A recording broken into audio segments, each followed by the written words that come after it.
Partons dans la conférence Est. Il se passe tellement de choses dans ces finales de conférence. 3-0, c'est le score entre le Miami Heat et les Boston Celtics qui avaient l'avantage du terrain.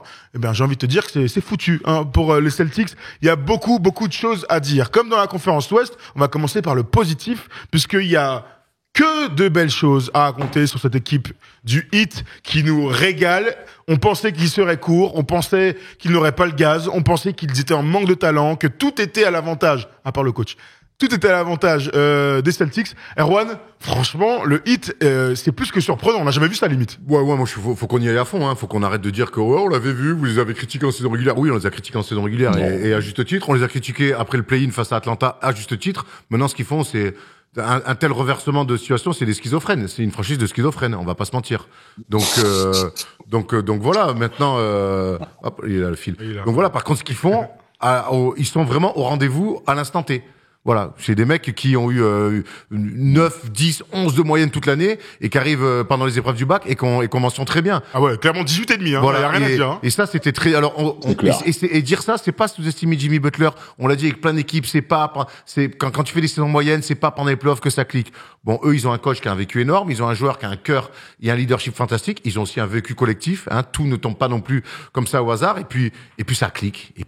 Voilà. Je pense qu'un match face aux Bucks où tu gagnes, et puis tu te vois je pense que dans le feeling, ils se sont dit, attends, ces mecs-là, on peut les sortir. Et puis, à partir du moment où tu sors l'un des grands favoris au titre derrière, il y a plus personne qui peut te faire peur. Et moi, je reviens à cette idée de peur. Je crois qu'aujourd'hui, le Heat de Jimmy Butler et de Spoelstra fait peur, physiquement, tactiquement. Et jouer contre ces mecs-là, aujourd'hui, ça a l'air d'être un vrai calvaire. Et les Celtics sont en train de vivre un calvaire. C'est clair. Nico? Non, ils sont kiffants. Ils sont kiffants. C'est vrai que c'est une équipe surtout quand tu vois la blessure de Tyler Hero et Oladipo, tu fais, ils vont quand même couler à un moment donné. Bah non. Ils sont de plus en plus forts, limite. Ils sont de plus en plus forts. Jimmy est incroyable. Bam, il est extraordinaire. Même Bam me surprend beaucoup parce que je peux pas trouver qu'il faisait une grosse saison, mais bon, je m'attendais pas à ce mec-là, à ce niveau-là. Il est quand même très, très, très fort. Et puis après, ils ont que des chiens autour, quoi, dans le bon sens du terme. Ils ont que des mecs qui sont pas draftés, chacun connaît son rôle. Enfin, c'est nickel, quoi. C'est parfait. C'est une équipe qui est un peu hors du commun. Erwan a commencé par ça. J'ai vu quelqu'un dans le commentaire qui disait merci pour le mea culpa, Erwan. Moi, je vous le dis très honnêtement, il y a aucun mea culpa à faire. C'est pas mea culpa, parce qu'ils sont en train de taper le plafond qu'on imaginait. Mais quand je dis on, c'est tout le monde. Nico, tu as joué contre eux. Alors, je te pose la question, peut-être que tu auras un avis différent d'une autre. Moi, il était hors de question que j'imagine cette équipe aussi forte face à de si fortes équipes, que ce soit les Bucks, voire les Knicks, au vu de ce qu'ils ont montré au premier tour, et maintenant face aux Celtics. Tu as joué contre eux cette saison, plusieurs fois. On connaît les aléas qu'ils ont connus. Est-ce que tu imaginais que collectivement, ils puissent dégager cette force? Est-ce qu'il y a aussi une grosse certitude qu'ils battent Chicago au play-in après avoir perdu Atlanta? Bah non. On voyait même Chicago le prendre. Même déjà, ça commence là déjà, parce qu'ils perdent Atlanta, Chicago gagne à Toronto, tout le monde se dit, Chicago, ils sont chauds, ils vont le faire. Déjà, ça part de là. Mais, en fait, tu te dis non, mais quand tu vois les choses, limite, t'es pas surpris non plus. Parce que c'est la même équipe que l'année dernière. L'année dernière, ils étaient premiers à l'Est, je crois. Ils étaient premiers à l'Est, je crois, l'année dernière. Et c'est deuxième, un truc, un ou deux. Ils font deuxième, il me semble. Attends, je vais regarder. J'y suis, je vous dis ça tout de suite pour être sûr. Pas le Bessis. Premier à l'Est l'année dernière, 53 victoires. Ils étaient premiers à l'Est. Ils sont en troisième de NBA. Avec le même bilan que les Warriors, pour te dire. Et ils sont au match 7, à un tiers d'être en finale NBA. Donc c'est pas non plus hyper surprenant parce que l'équipe, c'est la même. C'est exactement la même au jour près. Ils ont perdu PJ Tucker seulement. Et Tyler Hero. Mais c'est le même groupe. Et Tyler Hero. Il jouait l'année dernière, Tyler Hero. Il a joué, toi blessé. Mais tu vois, c'est ça le truc, c'est le même groupe, c'est le même état d'esprit, c'est le même groupe. C'est un peu comme Denver. Denver, c'est la même équipe. Ils ont ajouté une ou deux pièces, mais c'est le même corps. Et surtout qu'ils sont en chien parce que ils sont carottes, le fameux truc de Max Strus, ligne de fond, est-ce qu'il est d'or, est-ce qu'il est pas d'or, le talon est d'or ou pas d'or. Ils se sont fait un peu carotte là-dessus.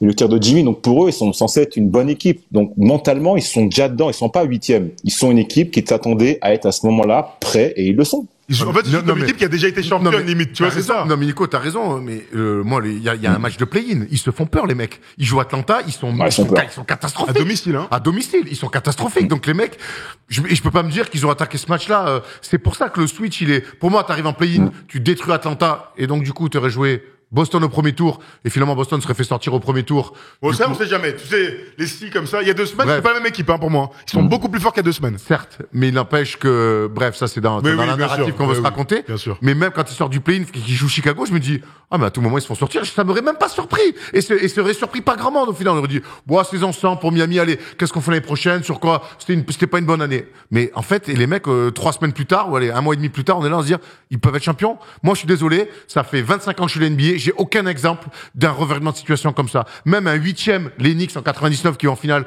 face aux Spurs, c'est pas ça pour moi. C'est pas ça. Là, c'est encore pire. C'est encore pire. Tu perds ton premier match de play-in à domicile. Ça n'a aucun sens. Il y a Filet Mignon dans le chat qui nous dit Thomas Erwan, c'est là que vous vous trompez. Et Spoelstra n'allait pas se faire sortir 2 fois de suite par un coach rookie. Il a de l'orgueil et c'est un coach all-time. Ça, je pense qu'on n'a aucun doute là-dessus. Je ne voulais pas passer les Seals contre Philly pour la même raison, mais Philly n'a pas de coach. Miami, si, le facteur coach, vous l'avez négligé. Alors, je ne crois pas, moi, très honnêtement. Personne n'a négligé. Moi, je ne néglige jamais le facteur coach. En revanche, et c'est ma théorie de base, c'est que l'équipe qui a les meilleurs joueurs, donc le plus de talent, et encore plus en NBA, où quelque part le coaching est plus limité qu'on ce qu'on peut voir par exemple en Euroleague, passe. Voilà. Moi, c'est à la fois une performance extraordinaire du Heat et à la fois une contre-performance extraordinaire, tout aussi extraordinaire des Celtics. Voilà comment je le vois. Mais on est tous les premiers à dire que Erik Spoelstra, qui n'a pas gagné le coach de l'année, c'est une hérésie. C'est un coach extraordinaire qu'on connaît depuis tant d'années. On connaît ses qualités et son rapport aux joueurs, sa relation avec les joueurs, fait partie des meilleurs qu'on peut trouver dans toute la NBA. D'accord avec ça, Nico? Totalement. C'est déjà, c'est qu'un coach qui est 15 ans sur un banc, ça monte le niveau de la même équipe, hein. Ça monte le niveau, et puis non, il impose son discours, et les gens le suivent, les gens l'écoutent, les gens le suivent. Tu sais qu'il a fait 7 finales de conférence en 15 ans, quand même, hein. Donc le mec, il est apprécié, il est écouté, et après, il a su gérer Jimmy Butler, même si Jimmy le fait tout seul. Le mec, comme il l'a mis dans une position pour être dans une autre stratosphère en play-off, et il met confiance à tous ces gars à côté. Il y a même mon gars Cody Zeller. Mais oui, Kevin Love et Cody Zeller. C'est mon gars. Cody Zeller qui est le plus haut drafté de l'équipe du 8. Hein. Ouais, c'est une stat qui est incroyable. Ouais. C'est le 4, il est drafté 4. Avec Oladipo, du coup. 4. Ouais, voilà. Ouais. Oladipo, je crois qu'il est 3. Ouais. Mais 4. Non, mais après, cette stat, elle est folle, hein. Donc, bref, il y a eu un, oui, bref. Il y avait un vrai switch et tout. Allons sur le basket. Ce que proposent ces mecs-là, moi, le pace de cette équipe-là, le pace du banc, qui arrive à être encore plus rapide que les titulaires, ce qu'amène Kyle Lowry. Moi, j'ai envie qu'on aille sur Bam Adebayo. Bam Adebayo, c'est un super joueur, très polyvalent, mais souvent, jusqu'à maintenant, dans la bulle, il avait été exceptionnel. On se souvient qu'en finale, il avait été blessé. Mais souvent, sa polyvalence, pour moi, elle lui déjouait parce que elle lui desservait parce qu'un petit peu sous-dimensionné. Du coup, tu fais tout, mais t'as pas de spécialité. J'ai l'impression que sur ces playoffs-là, on a enfin un Adebayo où justement cette polyvalence-là casse les couilles à tout le monde. Et ça a été le cas face à la défense des Bucks. Ça a été le cas face aux Knicks. Et c'est surtout encore plus le cas face à Boston. Je trouve que ce que fait Adebayo, souvent on disait c'est l'intérieur qui a le meilleur dribble, mais ça, on avait du mal à le voir dans de l'efficacité avec ce là. Moi, j'espère qu'il y en a un qui regarde l'agressivité que met Adebayo sur Horford. J'espère qu'il y a un mec qui est en vacances et qui peut-être jouera un jour en équipe de France. J'espère qu'il regarde bien ce que fait Adebayo sur Horford dans l'agressivité. À côté de ça, Erwan, sur son dernier match, donc le 128-102 là qu'on a tous vu sur le match 3. Adebayo, il est en 26 minutes de temps de jeu, donc c'est pas énorme. Plus 30 de plus-manus, ça c'est énorme. Mais il est seulement à 13 points, mais surtout à 4 sur 5 au tir. Il prend que 5 tirs dans le match. Elle est folle cette stat, alors qu'on a tous l'impression, c'était plutôt les matchs à Boston, qu'il est suragressif, que dans le mid-range il est incroyable, et que personne ne peut le défendre. Bon, il est peut-être aussi lui arrivé à maturité, hein. On rappelle Adebayo est arrivé à... mais il a une activité. Il a une activité en attaque, tu vois, il prend la balle, il monte, il fait les écrans, il y a le swing, il reverse la balle, il fait les écrans de l'autre côté, il fait machin. Il est dur à suivre, hein. Il met une activité, un mouvement d'enjeu, une fluidité d'enjeu parce qu'il y a beaucoup de shooters. Et en fait, c'est un playmaker, des fois même sans ballon. Il fait énormément d'actions pour eux. Il est extraordinaire sur sa série. Il est incroyable et c'est vrai que l'action, le spin là, sur Jaylen Brown, ça c'est des actions. S'ils vont au bout, on va s'en souvenir longtemps. Parce que Jaylen Brown, un aussi fort défenseur, qui tombe comme ça, il se fait avoir, mais complet par un pivot, ça reste un pivot. Ça, c'est des actions qu'on voit très peu souvent. Après, l'image aussi, et ce qui montre que cette équipe-là va bien, c'est par exemple ressortir Duncan Robinson du bois et le mec va mettre 17. On va revenir quand même. Il a mis 22 points, Erwan. Ouais, 22 points. On va revenir quand même sur ce qu'a fait Duncan Robinson parce que il y a des gens, il y a des criminels en face, hein, comme tu aimes bien dire. Maintenant, Doc Rivers n'est plus en playoff. Ça prouve aussi que le discours au sein du vestiaire du Heat, le langage commun, l'objectif commun, tout le monde adhère. C'est-à-dire que tu peux ne pas jouer, être moins concerné. Tu rentres, on te file 2 minutes, 10 minutes. Tu joues pas pendant 4 matchs, tu rentres un match. Tout le monde est dans la même attitude, parle le même langage. Et ça, par rapport aux Celtics, c'est tellement criant. Il y a une différence énorme entre des mecs qui sont tous alignés et d'autres où tout le monde part en couille et chacun fait ce qu'il veut d'un côté. C'est que la différence de langage collectif, tu veux dire, l'expression collective entre les équipes, en même temps, il y a 3-0. Mais on a moins cette impression de différence avec les Lakers, qui font leur match, ils sont battus par plus fort, mais dans les matchs au forceps, là, la différence, elle est terrible. C'est pour ça que le score est le même. Pour moi, j'en veux beaucoup moins aux Lakers, qui, pour moi, je compte plus fort. Que les Celtics, qui est dans l'attitude. Il y a une action à un moment donné sur un tir en transi de Mark Strus, de Strus, à 16-21, début du match. Il y a une contre-attaque, il y a une passe un peu longue et Caleb Martin, il va s'arracher et puis poum, il va trouver Bam Adebayo qui arrive à s'arracher aussi et là il arrive à mettre une passe à Max Strus qui arrive en transition. La vlan. Et là boum, Max Strus il met ficelle et là t'as Jalen Brown. Bon, avant d'aller défoncer les Celtics. Vas-y, mais avant d'aller défoncer les Celtics. Là t'as 5 hits qui se projettent vers l'avant. Et même si la passe, les 2 passes sont mal à sauver, t'as des solutions parce que les mecs sont en l'air à sauver des ballons qui vont sortir, ils trouvent des mecs. Et derrière, tu trouves des tirs ouverts, et derrière, t'as d'autres mecs qui marchent. Et ça c'était premier carton, je fais, ah ouais, mais en fait, alors que l'entame des Celtics, elle est pas dégueulasse. Comment j'ai 4 d'ailleurs, hein. Mais d'un coup, je me dis, ah ouais, mais si, sur un match où t'es mené 2-0, tu dois gagner extérieur, tu fais ça, bon, bah là, mon pauvre, t'es pas sorti de la merde. Bon, avant de défoncer les Celtics, parce qu'on, bien sûr, on est là pour ça, hein, bien sûr. On va quand même shout out à tous les joueurs undrafted de cette équipe. Ils sont 7, mais ils sont 4 à avoir du temps de jeu. T'as commencé à parler de Duncan Robinson, donc 22 points. Gabe Vincent, qui est l'homme du match, il finit à 29. C'était Kyrie Irving hier, hein, voilà, tout simplement une adresse extraordinaire. Il a été magnifique de confiance. D'ailleurs, on l'a vu après sur le plateau de TNT avec Barclay, avec Shaq et tout. C'était un moment très savoureux avec Kenny Smith aussi. Je rajoute à ça, bien sûr, Max Strus qui met 10 points et plus 20 plus minus. Et on ajoute à ça, le dernier, c'est Caleb Martin qui est clairement le meilleur joueur de l'équipe après Jimmy Butler. Hein. Nico, franchement, ça c'est des trucs. Caleb, c'est bon. Je suis content pour lui. C'est ton gars, ça. Les frères Martin, c'est tes gars, ça. Grave. Les frères, les frangins, c'était mes petits. Mais non, mais Caleb, voilà, c'est quelqu'un, voilà. Je vais dire, sans rentrer dans les détails. Rentrons dans les détails, on est là, on a le temps. Hein. Non, j'ai pas, je vais avoir des problèmes déjà demain, m'en créez pas en plus. Mais je suis fan de 2 joueurs et content pour 2 joueurs, c'est Caleb Martin et Malik Monk. C'est tout. Pourquoi disons-le que ce sont 2 gars qui étaient Hornets avec toi. Hein. Vraiment content pour eux. Je suis vraiment content pour eux. Ce qui mérite d'être lâchés. 2 profils qui sont différents à part leur taille et leur poste. Ce qui est dingue, tu sais, c'est que pour moi, Caleb Martin, c'est le moins fort des deux jumeaux. Mais là, ce qu'il est en train de... Tu vois, enfin... Voilà, bon. Il y en a un qui est drafté et l'autre qui est pas drafté. Certes, c'était le 2e tour. Il y en a un qui a eu du temps de jeu avec les Hornets. C'était pas Caleb. Qui a montré des choses. Mais ce que fait Caleb Martin, là, très honnêtement... Alors, depuis qu'il est en NBA, il joue et il est bon. Mais ce qu'il est en train de faire... Et avec Aaron, on a cette discussion sur les futurs joueurs à 100 millions. On a parlé d'Austin Reeves. Caleb Martin est en train de montrer... quelque chose qui peut l'amener un jour à être titulaire de NBA, alors que bon, c'est là où la vie en NBA peut être complètement ouf, très surprenant et tout. Il est extraordinaire défensivement dans l'adresse, sur les lay-ups, il a une confiance en lui. Franchement, il me bluffe, moi. Moi, il me bluffe, et surtout, on parlait d'Aaron Gordon, bon, qui est un joueur drafté, assez haut, ça et tout. Un autre physique aussi. Mais un autre physique, mais qui est arrivé dans un système aux Nuggets où il s'est trouvé sur le type de joueur qui devait être. Et aujourd'hui, on sait ce que ça donne. Pareil pour le 8. On va pas creuser avec Nico sur ce que les Hornets ont voulu en faire, même si, au bout d'un moment, tu peux pas faire jouer tout le monde non plus. Mais encore une fois, ce mec-là, non drafté, qui arrive dans un contexte, 8, qui au début, a dû se faire sa place. Mais voilà, on sait que le Heat, c'est l'une des franchises. Si t'es pas en Cannes, si t'as pas, c'est la plus grosse prépa de toute la NBA, on peut le dire. Pat Riley, c'est un malade. Si t'es pas affûté là-dessus, t'es cut et au revoir. Hein. Tout à fait. Donc lui il est arrivé, je pense, et là-dessus, ce qu'il amène, ce qu'il fait, c'est rien de fou entre guillemets. Il met dedans.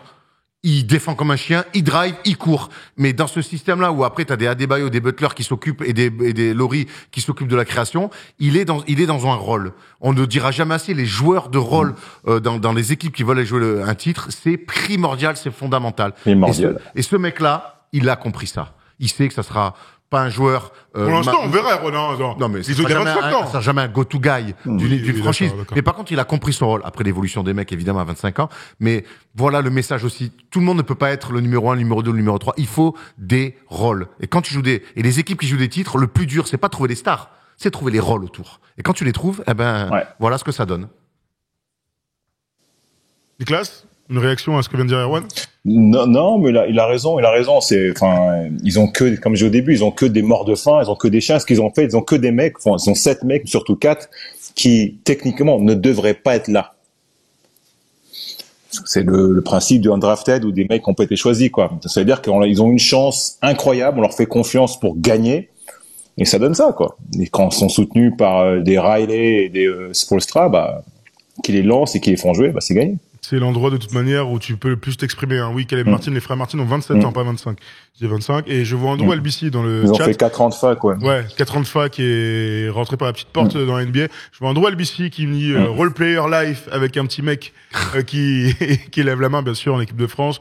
Andrew connaît son rôle et c'est pour ça qu'il est multimédaillé. Bravo encore une fois pour et multimillionnaire. Allez, c'est clair. Première nouvelle, Andrew. On te le souhaite en tout cas. En tout cas, on te le souhaite. Bon voilà, on a parlé de cette équipe de Miami qui va aller en finale. A priori, sachant qu'on est 3150 personnes en direct et que Polo m'envoie des points d'exclamation. Merci à tous, vous régalez, vous êtes les meilleurs. Je pense que c'est notre record, mais en même temps, la tue est folle et en plus, on a un capitaine de l'équipe de France avec nous. Donc encore heureux que vous êtes là au rendez-vous, j'ai envie de vous dire. Et c'est l'anniversaire de Tom Serafino. On y reviendra plus tard. Capitana va peut-être le perdre dans quelques heures, mais... Bon, ça arrive à des gens bien. Nico, ça arrive à des gens bien de perdre le Capitana en équipe de France.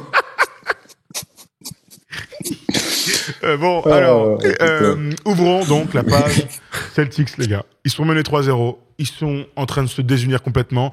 Ils ont tous parlé, Jaylen Brown en premier en conférence d'après-match, que c'était embarrassant. Et c'était embarrassant. Ils étaient à moins 30. Terrible. Normalement, ça n'arrive qu'aux Suns dans un 7e match à domicile. Ou en tout cas dans une élimination à domicile. Franchement, les gars, je sais pas par quoi commencer tellement il y a de choses à raconter sur les Celtics. C'est terrible. Et ils sont pas encore éliminés. On le sait jamais, même si c'est jamais arrivé dans l'histoire. Je sais pas s'ils seront sweepés, mais je crois que l'essentiel est ailleurs avec les Celtics.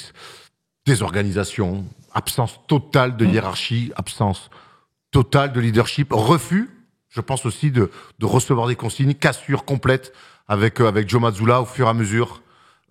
Juste un petit peu avant les playoffs, sur la deuxième partie de saison, on a commencé à sentir une usure. Avant de sentir une cassure depuis le début des playoffs, il y a eu des alertes. On sait que les Celtics ont un bilan négatif à domicile depuis le début des playoffs. Ça, c'est des alertes qui ne trompent pas. Voilà, aujourd'hui, cette belle équipe qui nous avait laissé une belle impression l'année dernière en perdant en finale de pas grand-chose finalement face à un Steph Curry des Warriors fantastique. Là, je trouve que tout part à volo, qu'il y a peut-être certains qui ont envie, mais qui ont envie pour eux, qui ont envie tout seuls, qui ont envie de leur côté. Aujourd'hui, cette équipe-là, elle est complètement en train d'exploser. C'est pas anodin s'ils s'en sortent face aux Sixers, qui eux ont raté leur rendez-vous. Je vais pas revenir dessus, mais avec des Jason Tatum qui met des 50, ils ont toujours vécu par des exploits individuels, des exploits d'adresse.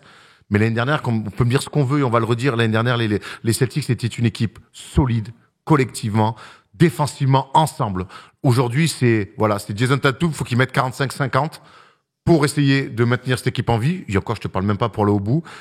Je pense qu'il y a un gros problème avec Jaylen Brown. Je pense qu'il vit ces dernières. Je vois pas comment il peut rester parce que c'est un joueur dans l'attitude qui a toujours été irréprochable dans le discours, défensivement, qui a toujours été un défenseur d'élite. Aujourd'hui, je retrouve pas cette envie-là. Donc, pour moi, il y a une cassure incroyable. Marcus Smart, son leadership, j'ai l'impression qu'on ne le veut plus, qu'on ne le reconnaît plus, en tout cas, qu'on le met plus en condition pour ça. Et puis t'as un mec sur le banc qui finalement, tu avais raison Thomas, il y a 8 mois de ça, le costume est bien trop grand pour ce garçon-là.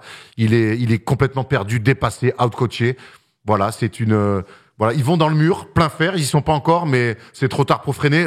Tu vas cartonner gros. Hein. Nico, les motifs de cet échec, c'est pas encore le cas, bien sûr, je reste positif. Pas fini, ouais. On sait jamais, mais bon, là quand même, c'est terrible. C'est terrible ce qui se passe à Boston.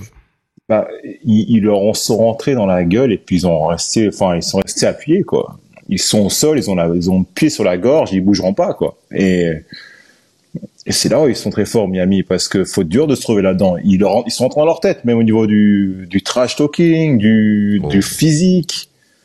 Ils dominent chaque compartiment du jeu pour l'instant, quoi.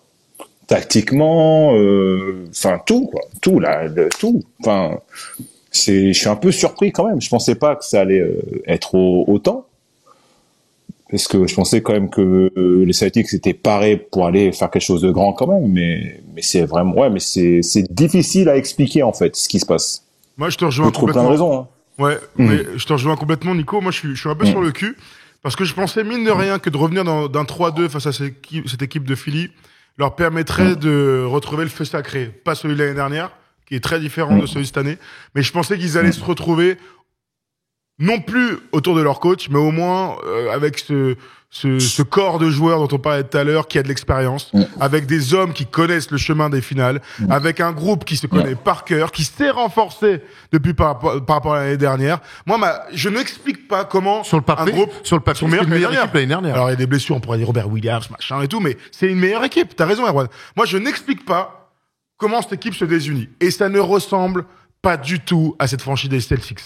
Il y a des franchises qui ont une culture de la gagne. On en parle avec les Lakers, bien sûr. On en parle avec celle du Heat, hein, bien sûr. Mais les Celtics font partie de ce très haut du tableau où quand tu joues avec le maillot vert des Celtics, il se passe quelque chose, il y a le poids de l'histoire. En plus, c'est l'année de Bill Russell. Il y a beaucoup d'histoires qu'on aurait pu raconter pour se retrouver. Ils se sont fait complètement démolis par les égos, peut-être. Un plan de jeu qui ne leur va pas, un coach qui n'arrive pas à sortir le meilleur de chacun d'eux individuellement. Il y a 1500 excuses. Le constat, c'est qu'ils sont menés 3-0 et qu'ils sont en finale de conf. Normalement, tu devrais dire, c'est quand même, encore une fois, le dernier carré pour cette équipe, bientôt champion et tout. Non, ils font un pas en arrière pour une équipe qui est à maturité, voire qui pourrait être en fin de cycle. Et ça, je trouve ça terrible. Le désaveu, il est catastrophique pour cette équipe. Bah oui, ils battent qui le premier tour? Atlanta. Le premier tour, Atlanta, premier tour. Atlanta. Et puis puis pas facilement non plus, quoi. Non. Ils ont pas passé un tour facile, ça, c'est...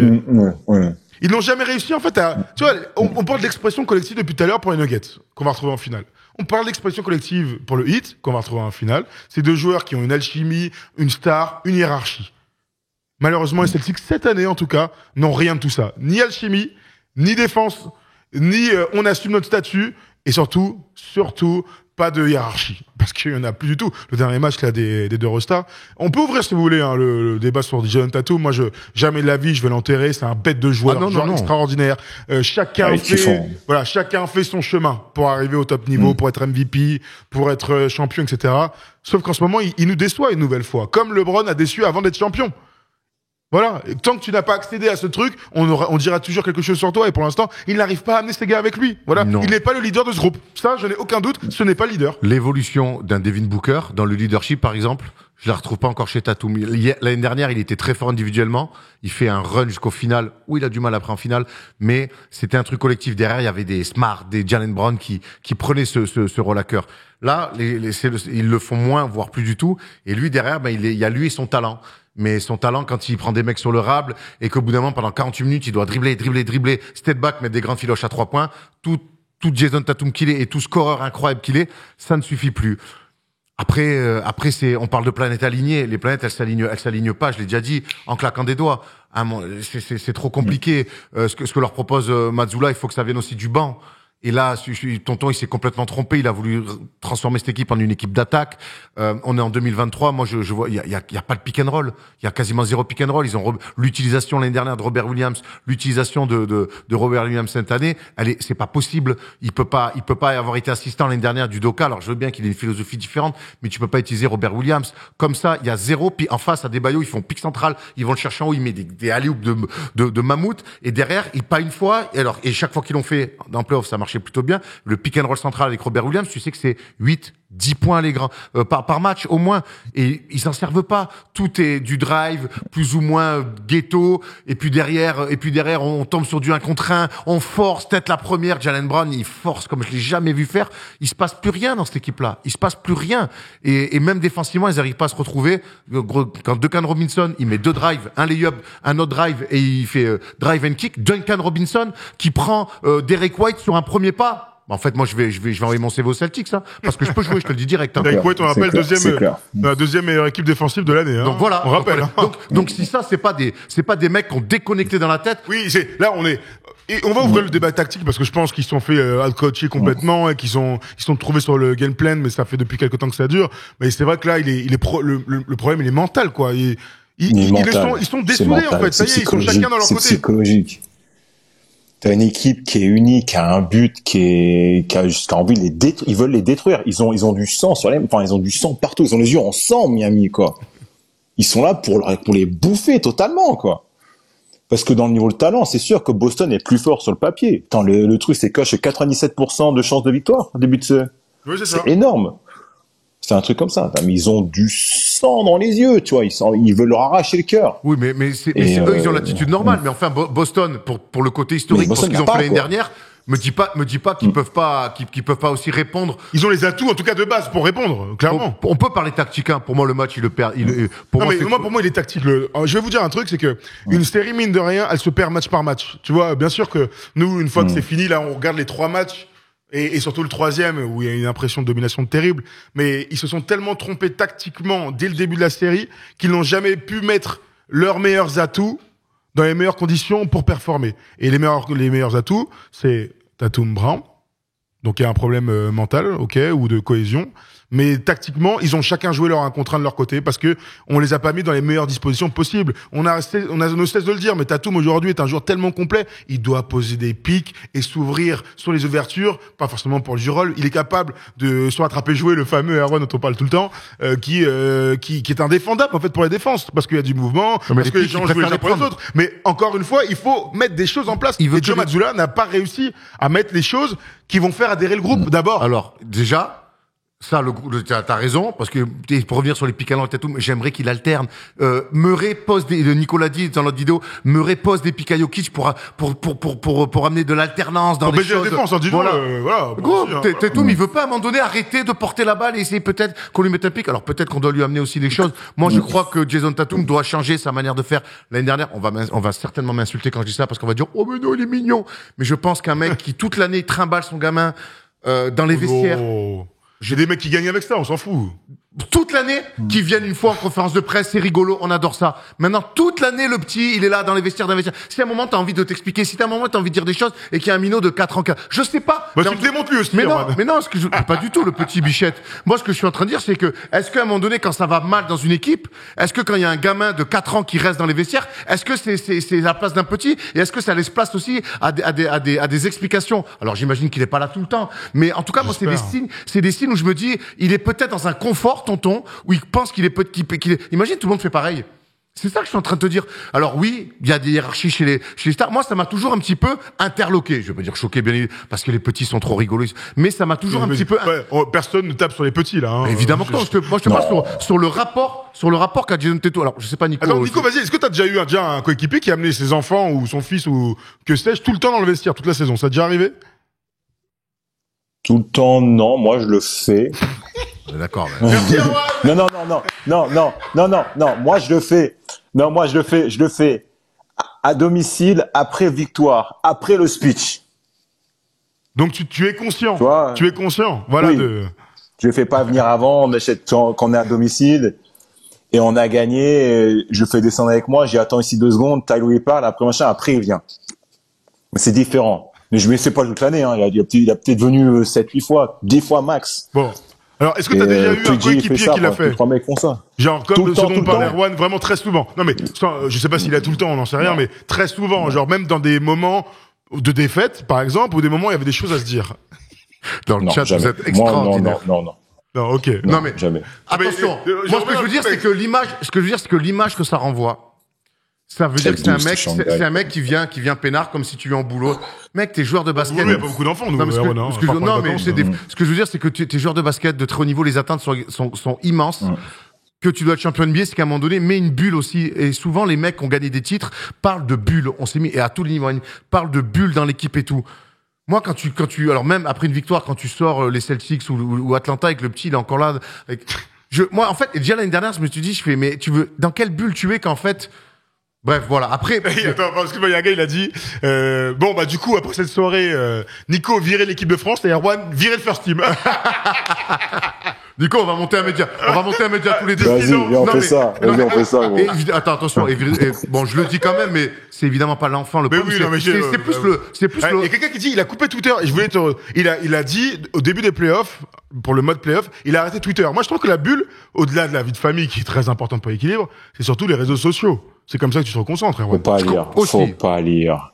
Non mais, mais voilà. Moi, ce que je veux dire, c'est qu'en fait, en le voyant comme ça tout le temps, mettre son gamin en avant et tout, je me dis dans quel état d'esprit, dans quel mode il est pour aller gagner un titre NBA. Draymond Green, les gens le disent dans le chat, il dit qu'il se coupe complètement de sa famille. Est-ce que l'année dernière, attends, moi t'as raison, Erwan, mais tu dis ça comme si c'était un gars qu'on découvrait l'année dernière. Son fils était autant là que cette année, et ça posait aucun problème. Je veux dire, moi j'ai du mal à aller dire, on peut taper sur lui et tout. Non, pour moi le coach il est évident. Et je sais qu'il y a plusieurs avis sur les coachs. Non, mais il y a plus sur l'impact des coachs. Moi, je fais partie de la frange qui dit que les coachs changent tout. J'ai vu trop d'effectifs être très bons avec un coach, très mauvais avec un autre. Mais bien sûr. Quel que soit le sens. Et c'est pour ça que j'avais beaucoup de craintes au-delà de la valeur intrinsèque de Joe Mazzulla, qui peut-être deviendra un bon coach. On verra ce qui se passe avec les Celtics ou autres plus tard dans certaines années. Mais moi, j'avais du mal à croire qu'une équipe qui soit aussi concentré, impliqué avec un coach, puisse réitérer l'exploit avec un deuxième coach rookie. C'était ma grande crainte. Bon, ça s'est avéré être... j'avais raison, tant mieux pour moi. Mais il n'empêche que le coach change tout. Le discours, la manière de le dire, ce que tu vas mettre en place, etc. Moi, je crois qu'il perd la bataille tactique et que à cause de ce nouveau coach, c'est terrible, à cause de Mazzulla, eh bien, l'équipe s'est délitée. Genre, c'est ça le truc. Okay, alors moi, je parlais... Au-delà de Tatum, là. Je parlais du leadership aussi de Tatum et de ça qui, moi, m'interrogeait, en tout cas, Bref, passons à autre chose. Tu veux parler de la tactique de Mazzulla? Faut qu'on parle d'un truc, hein. C'est les adaptations sur l'attaque de zone. La fameuse attaque de zone qui leur avait déjà cassé les couilles dans la bulle. Moi, l'attaque de zone et les ajustements. Là, pour coup, c'est un truc de coach, hein. L'attaque de zone, on peut dire ce qu'on veut, la NBA, blabla. L'attaque de zone, à un moment, tu fais la vidéo, c'est un truc de coach. Tu peux l'attaquer par le poste haut, mettre la balle short corner et tout. Sur l'attaque de zone, ils ont été minables. Et pourtant, on a vu le Final Four de l'Olympiakos avec Isaiah Canaan, qui avait un super système pour mettre des filoches. Et mec, 3 matchs, et t'as toujours pas réussi à t'adapter sur une défense de zone. Je veux bien que la match-up du Miami, elle soit un peu bâtarde, elle soit chiante, parce que tout le monde peut défendre sur tout le monde, ça bouge. Mais merde, une attaque de zone, au bout d'un moment, avec les joueurs que t'as, tu t'y adaptes. Mais surtout en play-off, Nico. En play-off, on le dit tout le temps, tu t'adaptes match par match. On sait que les entraînements, c'est pas les plus vénères en NBA, mais n'empêche que là, on parle de tactique.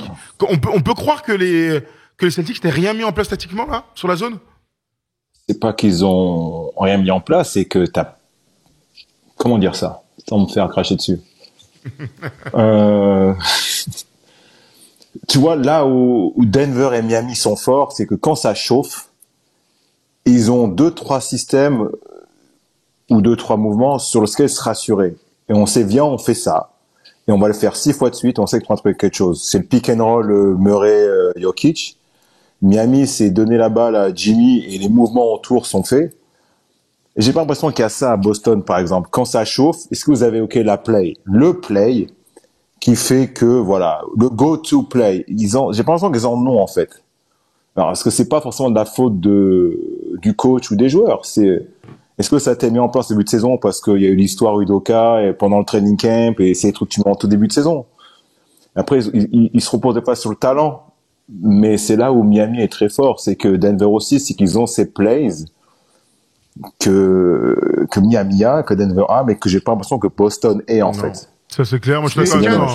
Tiens, Jason. Marcus, tu veux le faire, fais-le. Moi, j'ai envie de te dire que ils jouent par des formes de jeu et pas par des plays stricts. On sait que la NBA, c'est un enchaînement de décisions prises individuellement, donc beaucoup de formes de jeu. Mais on sait aussi que, par exemple, sortie de temps mort, on fait ça. Si la défense adapte, T'as toujours une adaptation en attaque. Mais en tout cas, on fait ça. Et là, je te rejoins complètement. Il n'y a rien qu'on retrouve dans cette série côté Celtics qui se ressemble match par match. Il y a plein de trucs qui marchent. Et puis il y a plein de trucs qui marchent pas. Mais c'est surtout sur les fins de match. C'était déjà le cas contre les Sixers. Mais là, pour le coup, c'est mis en, là, c'est vraiment mis. Ah oui, mais c'était déjà le cas contre les Sixers. On n'est pas là en train de se dire, ils ont roulé sur Atlanta, ils ont roulé sur les Sixers. C'est une équipe d'attaque. C'est une équipe qui a progressé en attaque. En tout cas, sur le papier, cette saison. C'est fou. Ouais, mais tu progresses avec des joueurs. Ils ont le talent. Tu progresses avec des joueurs. Ils ont progressé en attaque. C'est un peu point. Ils ont progressé. Mais le problème, c'est que dans les grands moments, ils n'ont plus rien. Là où ils avaient beaucoup de choses intéressantes à proposer l'année dernière. Il y a un mec quand même qui est aussi. Il est 39, c'est incroyable. On se régale. Il y a un mec quand même, c'est Brad Stevens dans son bureau là-haut, hein. Mais il est président, il est pas coach. Ouais, d'accord. Mais bon, au bout d'un moment, il a mis quand même des mecs en place et tout. Et j'ai l'impression que le malaise, je te dis, pour moi, quand je le vois en conférence de presse, quand on commence à entendre un peu des choses, le malaise des Celtics, il date pas du début des playoffs. C'est un truc qui ressort, c'est un truc qui ressort. Je pense que le choix de base, il était risqué. Est-ce que quand tu fais une finale et qu'il arrive ce qu'ils ont pas choisi avec Emi Udoka et que tu choisis le choix qu'il a fait, c'est quand même, est-ce que tu prends un risque comme ça? Il a, j'ai vu un gars dans le commentaire, je te coupe Erwan, il a dit, bon, quand t'es mené 3-0, c'est là que tu te rends compte qu'un mec qui trompe sa meuf, c'est pas si grave. C'est une blague, bien sûr, mais un mec qui l'a mis, c'était incroyable. Non, mais, voilà, parfois, on dit tout pour les sportifs et tout ça, mais je pense que côté Celtics, il y en a qui doivent se poser la question. Je suis pas fan des Celtics, je peux pas savoir. Bon, les gars, je vous pose la question quand même, les gars, hein. Il y a 3-0. Est-ce que les Celtics peuvent le faire? Nico, est-ce qu'on imagine le faire? Nico, tu me dis, et après, on mettra les cotes, pardon. Ça me paraît compliqué quand même. Okay. Il est compliqué. Si tu m'avais dit ils reviennent 4-3 et que ça se passait, bravo. Hein. Ça va être compliqué. Ok. Tom, tu peux nous mettre s'il te plaît les cotes là de ce match-là pour voir sur le match 4. Est-ce qu'ils sont capables, hein, parce que différemment des Lakers, les Lakers reçoivent là où Miami peut faire le sweep à la maison et ça a un énorme impact, hein, bien sûr, sur les équipes. Le score 3-0, la manière catastrophique, les interviews d'après-match.